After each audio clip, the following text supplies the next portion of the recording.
John Logie Baird. John Logie Baird. Television आज हमारे जीवन का अटूट अंग बन गया है।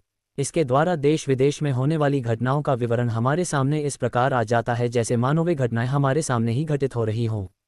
इस महत्वपूर्ण यंत्र का निर्माण किसी एक व्यक्ति द्वारा नहीं हुआ, लेकिन फिर भी इसके विकास में महानतम योगदान देने वाले व्यक्ति थे जॉन लॉगी बेयर्ड। ये पहले व्यक्ति थे जिन्होंने ग्रेट ब्रिटेन में टेलीविज़न संदेशों का सफल प्रसारण सन 1926 में करके दिखाया था। जॉन लॉगी बेयर्ड का जन्म 13 अगस्त 1888 को ग्लेसगो के पास हेलेंसबर्ग में हुआ था। इनके पिता एक शिक्षित पादरी थे, लेकिन उनकी आय कम थी। जॉन बचपन में बहुत ही कमजोर थे। इनसे बड़ी 2 बहनें और एक भाई था। स्कूल जाने से पहले का अपना सारा समय इन्होंने पड़ोस में रहने वाले एक माली के लड़के के साथ बिताया। इनकी प्रारंभिक शिक्षा पास के एक स्कूल में हुई। इनकी पढ़ने में बहुत रुचि थी। उन दिनों इनके स्कूल में फोटोग्राफी को बहुत महत्व दिया जाता था। फोटोग्राफी में इन्होंने इतनी रुचि दिखाई कि वे अपने स्कूल में फोटोग्राफी के अध्यक्ष बन गए। यह बालक इतना चतुर था कि 12 वर्ष की उम्र में ही इन्होंने अपने साथियों की सहायता से एक टेलीविज़न लाइन बनाई और अपने छत वाले कमरे को 4 साथियों के घर से जोड़ दिया। स्कूल छोड़ने के बाद इन्होंने ग्लेसगो में स्थित रॉयल टेक्निकल कॉलेज में विज्ञान का अध्ययन किया। इनका स्वास्थ्य अच्छा नहीं रहता था, इसलिए इनकी पढ़ाई भी अच्छी प्रकार नहीं हो पाई, लेकिन फिर भी 5 साल बाद वे सहायक इंजीनियर बन गए। 26 साल की उम्र में 30 शिलिंग प्रति सप्ताह के वेतन पर इन्होंने एक इलेक्ट्रिकल कंपनी में नौकरी करनी शुरू की। इन्हीं दिनों प्रथम विश्वयुद्ध चल रहा था। इनके पैरों को बहुत ठंड लगती थी। ठंड से बचने के लिए वे अक्सर अपने पांव से टॉयलेट पेपर लपेट लेते थे। प्रथम विश्वयुद्ध समाप्त होने पर इन्होंने मोजे बनाने आरंभ किए। इस काम से इन्होंने 1600 पाउंड कमाए।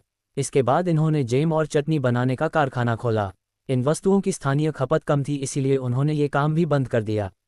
चूंकि इनका स्वास्थ्य बहुत खराब रहता था, इसलिए इन्होंने अपने एक मित्र के पास जाने का निश्चय कर लिया जो त्रिनिदाद में रहता था। वहां के लोगों को बेचने के लिए वे अनेक वस्तुएं भी अपने साथ ले गए थे। इस यात्रा के दौरान बेयर्ड के कुछ क्षण बड़े आनंद से गुजरे। हुआ ये कि वह एक रेडियो केबिन में घुस गए और वहां के ऑपरेटर से गप्पे मारने लगे।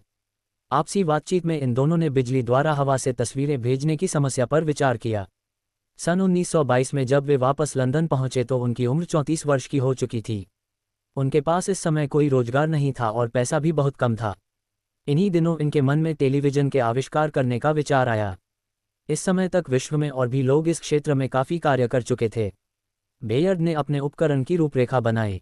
उन्होंने चाय का एक पुराना डिब्बा तथा टोप रखने का गत्ते का डिब्बा खरीदा, जिसमें से एक वृत्ताकार चकती डिस्क काटी। बिजली वाले कवाड़िए से एक पुरानी मोटर ली, जिसमें अनेक छेदों वाली यह चकती लगा दी। जब ये चकती घूमती थी तो प्रकाशित किए जाने वाले समूचे दृश्य को अपने छेदों द्वारा तीव्र और मंद बिंदुओं में खंडित कर देती थी।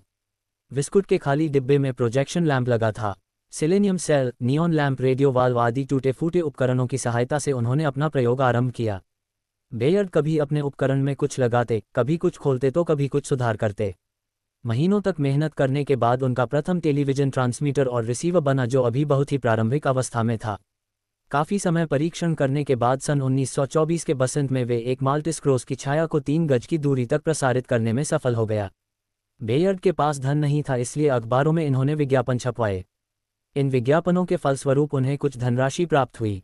सन 1925 में एक बहुत बड़े दुकानदार के मालिक का लड़का गॉर्डन सेल्फ्रिज उनसे मिलने आया। उसने भी इस कार्य के लिए उन्हें धन का प्रलोभन दिया। बेयर्ड ने उसकी दुकान में अपने कार्य का एक छोटा सा प्रदर्शन किया। ये भी एक प्राथमिक कोटि का ही प्रदर्शन था, जिसमें धुंधली आकृतियां ही प्रेषित हो पाती थीं। 2 अक्टूबर 1925 को बेयर्ड के जीवन की सबसे रोमांचकारी घटना घटी। उन्होंने अपने उपकरण में प्रकाश को विद्युत किरणों में बदलने के लिए एक नई चीज़ लगाई।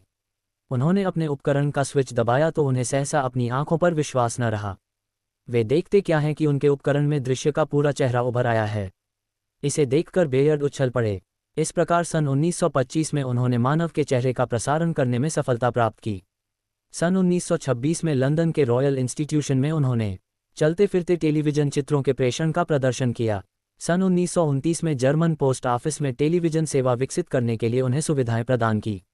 इससे पहले सन 1928 में उन्होंने रंगीन टेलीविज़न के प्रेषण पर भी प्रयोग करने आरंभ कर दिए थे। सन 1936 में BBC ने टेलीविज़न सेवा बेयर्ड द्वारा विकसित उपकरण से आरंभ कर दी थी। उन्हीं दिनों मार्कोनी का तरीका भी विकसित हो चला था। मार्कोनी के तरीके ने बेयर्ड की विधि को हमेशा के लिए पराजित कर दिया। बेयर्ड जीवन भर टेलीविज़न से संबंधित अनुसंधान करते रहे।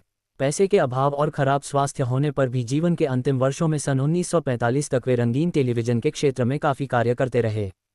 ठंड लग जाने के कारण 3 महीने बाद सन 1946 में उनका देहांत हो गया। उनके मरने के बाद उनकी याद में स्मृति स्तंभ बनाए गए और अनेकानेक तरीकों से श्रद्धांजलियां समर्पित की गई, लेकिन यह अभागा व्यक्ति जीवन भर संघर्ष ही करता रहा और अपने जीवन काल में कोई सम्मान प्राप्त न कर पाया।